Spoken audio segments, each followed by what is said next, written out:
All right, we are back with a second installment of our podcast thing that we did last time. We got a lot of feedback last time. I was just telling everybody here that in my brain we weren't even doing this via video. I thought there was just gonna be an audio file that got pushed out. Then people started contacting me and be like, "Oh, I saw you on the show today." I was like, "What are you talking about?" I thought this was just audio file. I had no idea what we were doing. We got some new people in today. They have no idea what we're going to talk about, which is exciting for me because then you get to see them get put right on the spot with everything that we do. But we'll go from left to right, or at least my left to right, and start with Lala. He can introduce himself and then go through it for those of you that don't know the people here. My name is Lala. I've been cheering care for a full year and then half a year, so 1 semester. It's probably the best place I've gone to so far when it comes to cheer. My name is Molly McLeod. I'm the assistant coach of the Trinity Valley cheer program. And I'm Vontae Johnson, and I've been here for quite a bit of time now. And I'm Chris Franklin, and I coached Vontae, recruited Molly, and was lucky enough to get to be in a program when Lala came through. So we'll start off with what a lot of people are still emailing about and have questions about, and that's tryouts. We extended tryouts last time because of some of the inquiries and the world's conflicts and whatnot. We have been getting a lot of videos in, but Molly's running all that. She has orchestrated exactly how we're doing the video tryouts this year, and it's been way better than how we've done it in the past. So happy to have that, but we'll let her talk through that a little bit more when the final date and time deadline is for the new video deadline. Yeah, so we extended the tryouts to the 8th at 8 p.m. The link is still in the Trinity Valley Instagram bio. Everything's the same. It's just extended, so make sure that you get that in by 8 p.m. so we can see that video and get to picking. Central time. 8 p.m. tomorrow? The 8th. Correct. Yep, tomorrow. The 8th. Right. Got it. Okay. I'll take a little detour on this before we get over to Lala, and I want to ask about some of the feedback that you guys got. Some of the feedback I got was, I've never seen Molly talk so much in my entire life.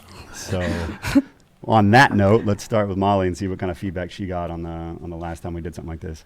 Most of the feedback that I got was through the Trinity Valley Instagram, and I think a lot of people were more so excited to see the more of a behind-the-scene look into just what we do and like the little things that we don't talk about or that aren't posted on social media. I think they enjoyed seeing that, so they wanted to see more of it. There was also a lot of people who wanted to ask specific questions to specific coaches, which is something that we can definitely look into if that's something that keeps coming up, because I think it'd be an interesting thing to hear perspectives of each of the coaches, because I know that we all think so differently, all have so many different experiences, and it would just be a good glimpse into that. So. Awesome. Vontae, what kind of feedback did you get about our first one? Some of the similar things that Molly received, but I think the biggest one that I've noticed quite a bit was understanding the process of what went into and how the athletes grow throughout being here at Trinity Valley. Everybody just thought that they were just extremely talented because it was what they saw them do in Daytona, but to hear it, firsthand that these athletes really had to learn all these skills and, grow throughout the year to be as good as they were was, I think, a big realization for most of the athletes that were watching it. So I don't have any social media, so I don't have access to all the people that reach out that way. If people want to contact me, they do it via cell phone. And so the information I got were from athletes that I coached at one point in time. So of course it was laced with a little bit of sarcasm. I got a couple times, Franklin, you have a great face for radio. I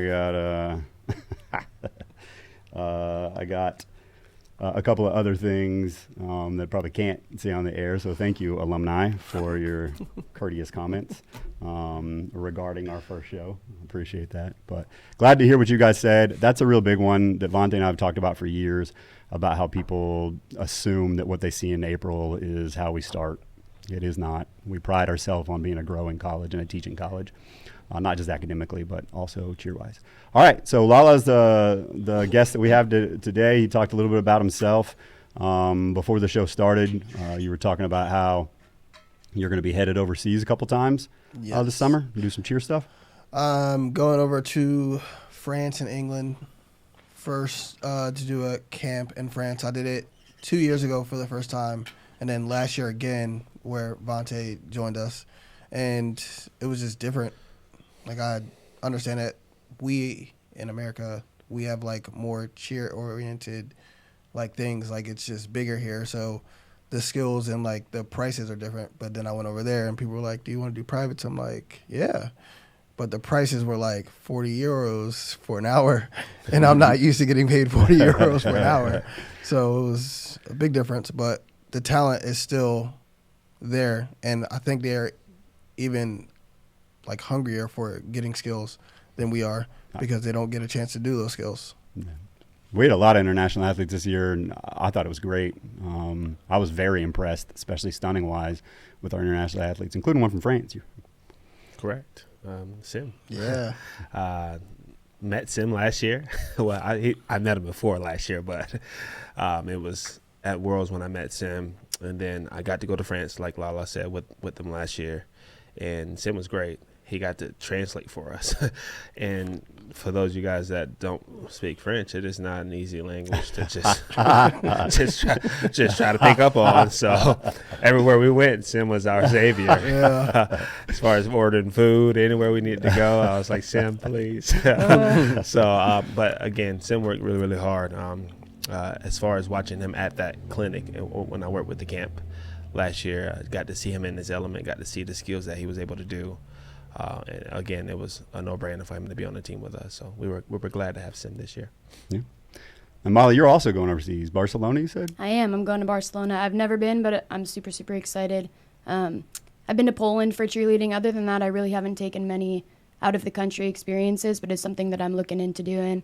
I think it's such a cool thing that our sport allows us to do that. It just gives you connections from all over the world. So I'm excited to dive into that and just have as many experiences with as many new people as I can and learn all about cheerleading from them because it's different everywhere you go. So, what's going on in Barcelona? Because you guys are both going to be there. Cheer Up World. Yeah. I don't know exactly the layout of it, but it's a bunch of people from the U.S. are going and a bunch of people from, I think, Germany. Like a lot of different places are all kind of just meeting to do almost like a clinic-style event. And then at the end, they do this big stunt fest on the beach in Barcelona, and it's just a whole lot of people who love cheerleading. Awesome. Well, circle back to Lala, get you to explain a little bit about this. Okay. So tell me all about this and how you decided you wanted to buy 80 pair of these shoes for our program. So I am a big person when it comes to like people looking the same. And as like going into last year, I realized like that a lot of people were like dressed differently. So, and I coach high school teams back home, and everybody, when they go to competitions, they all have like team shoes, whether it's like team Converses or team Dunks or whatever it is. So I approached Franklin this year, and I was like, I want to do something to give back because I didn't start off here in the beginning of the year, but I wanted to come back here, and this place meant a lot to me. So it was just something for me to like give back to somewhere that gave something to me. And like they all talked about, you don't come here with like a lot of skills. I came here with some skills, but I came here and learned to hone those skills. So like my favorite skill is a backhand spring double up, but I got to hone all my other skills. So I want to give something back to what they gave to me, and these shoes were that thing. And I saw the layout of the shoes, which were exactly how the guys on the team wear their red and blacks, and it was like it just fit perfectly to everything that Trinity Valley has. Yeah, I mean, we've never had a gift like that from an athlete, especially monetarily speaking, for somebody to invest that much back into the program while they're here. So that was a huge deal. And Lala came in and asked me about it. I was like, that sounds great. We don't have any budget to help you. So are you sure you want to do this? And he was like, yeah, I love this place. I want to give back to it. This is how I want to give back to it. So that was really neat for us. Super exciting for the athletes to get that, because I don't think many of them knew, did they, before they got them? No. Right. So it was kept secret for quite some time. So that's good. You're a bit of a cheer celebrity. Again, I don't have any social media, but Vontae told me you're pretty popular on TikTok with all of your cheer stuff. I know you're going live all the time. I'm kind of surprised you're not going live right now. It's too bad. I was kind of counting on it because it ties into the next part of this surprise program that we got planned here. So no live today, huh? I mean, I can go live. I just wasn't sure what was going on. I didn't Yeah, I know don't know what the rules questions. are either. So I probably should have asked producer Jorge back there if he would be okay with it. But oh gosh, he said no problem. I mean, we can pull it Well, up. you're gonna want this. Vontae's not gonna want it, but you're gonna want I this swear, live. Franklin, I it know. better not be I nothing love- I don't I want to love hear. going Oh, you're gonna love it, Vontae. Better not be anything. You're gonna love it. It better freaking not. On No, the it's going podcast. down. Yeah, he ain't got enough service. Don't do it. No I have service. all the service in the world. Oh, you got no service. I give it about 2 minutes, and then it'll go very popular, especially when Vontae gets on there. Yeah. It better not. Okay. Well, while we wait for that, and that's pulling up because we want as many people to see this, what I'm about to do, as possible. Mostly because I like to watch Vontae squirm, but also because I think it'll be fun for everybody else. I do not enjoy what is about to happen. Surprise attack! Yeah. All right. I'm starting to sweat. Me too. I don't know what's happening. Good thing you didn't drink coffee then. I know. Okay, well, moving into the final stages, we met and looked at some of the videos last night. We've had a lot of really talented athletes submit. We've got a lot that, as per usual with cheerleading, things come in the last day. So we've got a lot that are still coming in. What are some of the things that you guys might be excited about the most for next year? Anything, or is it too far away because we're still trying to get this all set up? I think I'm always excited I think Yeah. especially because I've only coached for 2 seasons now. Every season compared to my first season compared to my second season was so drastically different. Just the group of people and the mix, there's always a different dynamic, and both were great. But I'm excited to see what the new dynamic is going to be. All right. It's similar. For me, it's just a new crop of athletes, and you get that. Now you get to build those athletes up, those ones that have never done these skills. So I think my favorite part, of course, with coaching is to see an athlete get a new skill or to watch them walk across the stage, to graduate. Yeah. So I get to watch a whole new group of athletes learn skills, which, makes me feel like, I'm doing something right. Hopefully I'm doing something right. So it's fun to watch their facial expression when they light up, when it clicks in their head, like, oh my God, I just learned this new skill. So I think that's what I look forward to.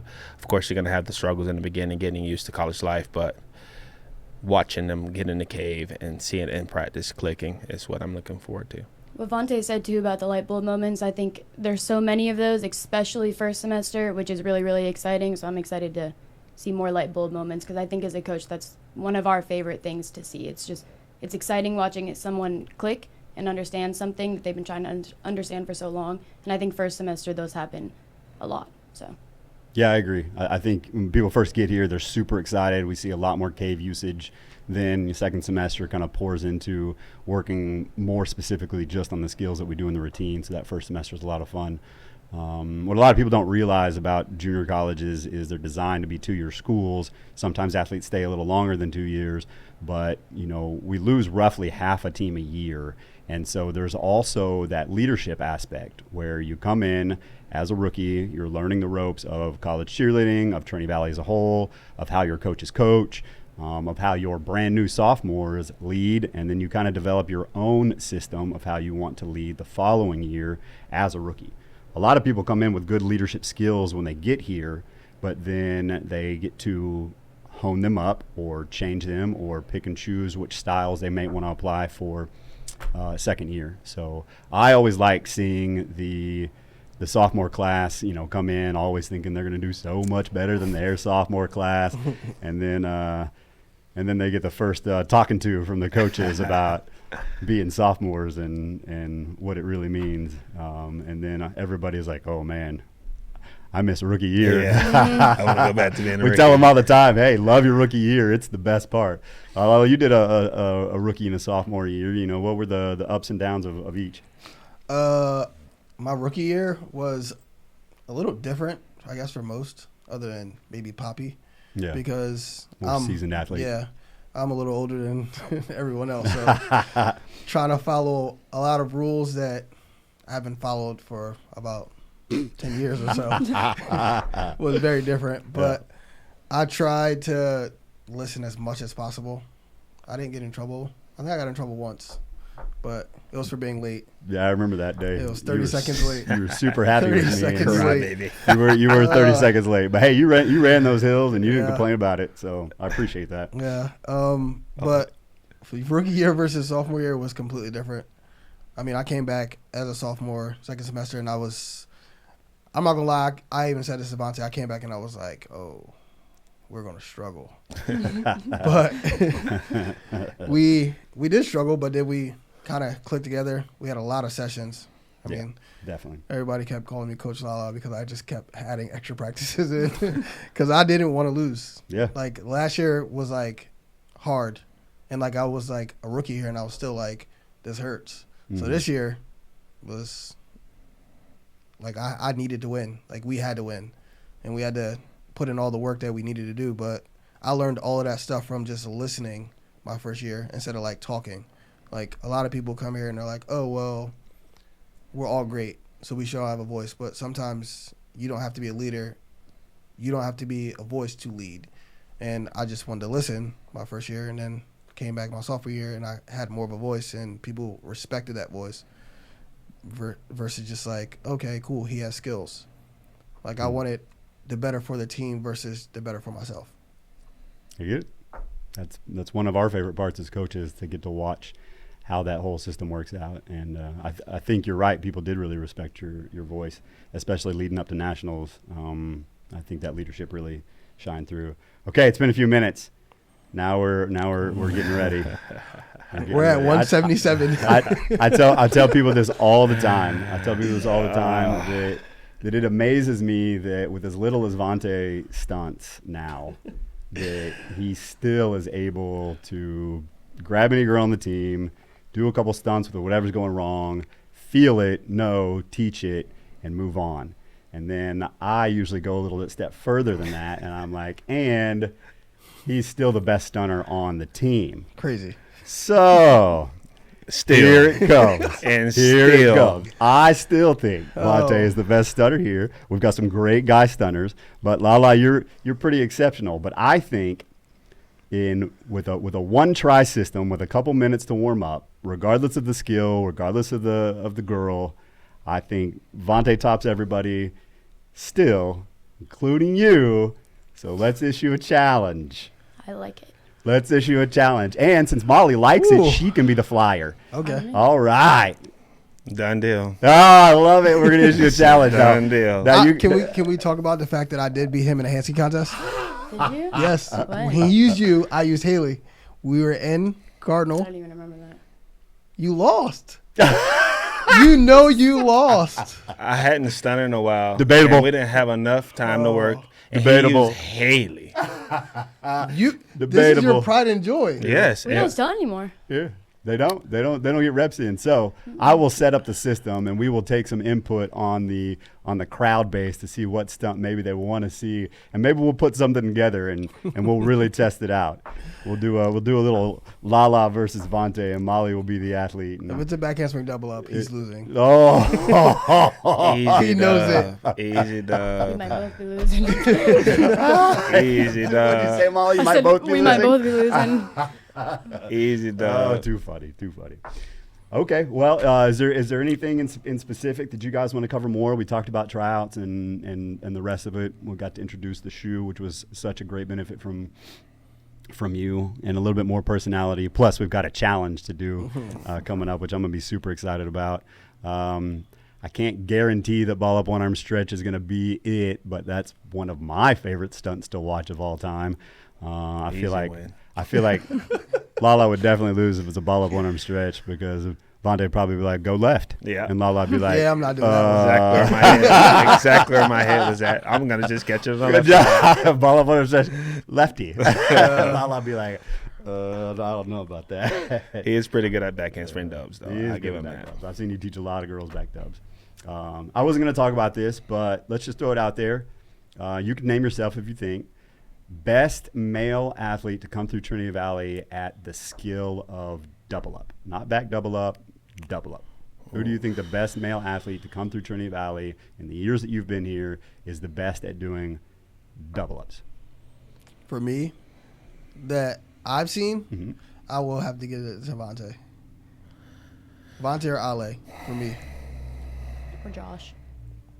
For me, it's going to be Matt. Matt Torres. Matt Torres. Me too. Oh, in the years we've been here? Yeah. No, just, anybody that's come through the program. Yeah. Matt Torres will be for me. Now, Yeah. after seeing him grow into what he's been at. But That skill specifically, Yes, Matt double up. Torres. I've seen him do double ups with so many people, catch perfect grip, so much fun to watch. Which leads me into the next small version of maybe what we'll do when we do another one of these, whenever that might be. I think it'd be fun to do little success stories about people that have come through the program over the years. Maybe we each take a turn, one per session, and I'm gonna give a teaser for what my success story is gonna be, and it's a small teaser. But the combination of the towns that these two athletes grew up in have a population total combined of 7,000 people, roughly 3,500 people per town that they grew up in. And they came here and did amazing things and then went on and did amazing things. And that's going to be the teaser for the success story that we do next time. We talked about favorite things. I would like to say that one of my favorite things about next year is going to be that we may have another legacy athlete. We had one this year, our first one that I know of, JC Blake, and we're looking to have Maddie Knight next year. So another legacy athlete, which would be really neat. The Knight family has given so much to this program, and now we get to coach their daughter. Yeah. Closing comments? Again, those of you guys that are still looking for a place and looking for a home, we're here. Reach out to us, send us videos. That's even juniors and sophomores that are coming up. We're here to help you in as much as we can in any capacity as far as helping you with learning skills or things that you can improve on. So reach out to us if you're aspiring to want to come to Trinity Valley in the future. For those guys that's still on the edge about trying out, send the video in. If I was to say anything, it would be don't doubt yourself when it comes to trying out for a new place, because you actually don't know if you'll make the team, and don't sell yourself short of thinking you won't make the team, because you can grow a lot here and end up being like one of the best people to come through here just from trying and taking that step to go to somewhere that makes you uncomfortable. And if you're on the same line as that, if you're someone who's nervous, just ask questions. Like, message the Trinity Valley page and ask all the questions that you have. When I was going into college, I didn't ask like any questions. And I wish that there were some things that I would have known beforehand. So if you're questioning, like, what does a week look like at Trinity Valley? Or, like, what are your coaching styles? Like, if there's specific things that you want to know, we'll answer it for you. So don't be afraid to ask. Producer Jorge, is my cell phone number still scrolling at the bottom? Yes. Okay, so Molly runs all the social media. Vontae gets on there too. Email right now this time of year is probably not the best way to do questions. So use my cell phone number if you've got specific questions, or the social media page. Other than that, awesome. Thanks for being here, Lala. Thank you. All right. Thanks, Jorge.